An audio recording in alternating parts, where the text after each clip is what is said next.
अमेरिकी धमकियों को नजरअंदाज कर लगातार हूती अपने हमलों से इजराइल से लेकर लाल सागर में अमेरिका को दहला रहे हैं। इधर अमेरिकी सरकार खुद हूती मुद्दे पर दो भागों में बंटता नजर आ रहा है।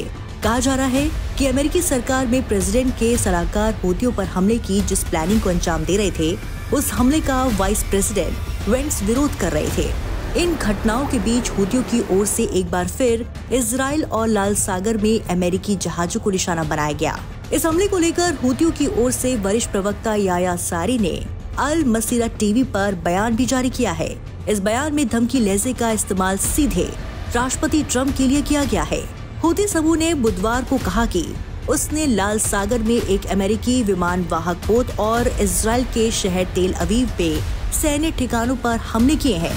हूती सैन्य प्रवक्ता याह्या सारी ने अल मसीरा टीवी पर प्रसारित एक बयान में कहा, पिछले कुछ घंटों में हमारे बलों ने लाल सागर में अमेरिकी युद्धपोतों को निशाना बनाते हुए मिसाइल और ड्रोन हमले किए।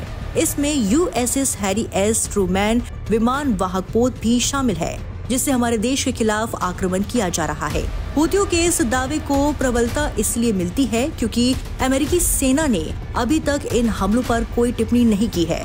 हूती सैन्य प्रवक्ता ने ये भी कहा है कि उनके समूह ने इजराइल पर भी नए हमले किए हैं।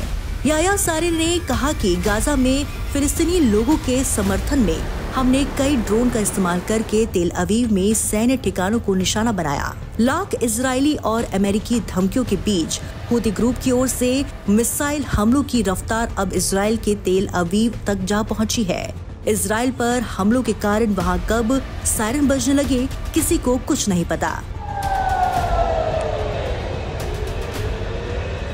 यमन पर अमेरिकी हमलों के बीच हूतियों ने हाइपरसोनिक मिसाइल से सीधा इजराइल के तेल अवीव पर हमला बोलना शुरू कर दिया है। इससे वहां के शहर में हड़कंप मच गया है।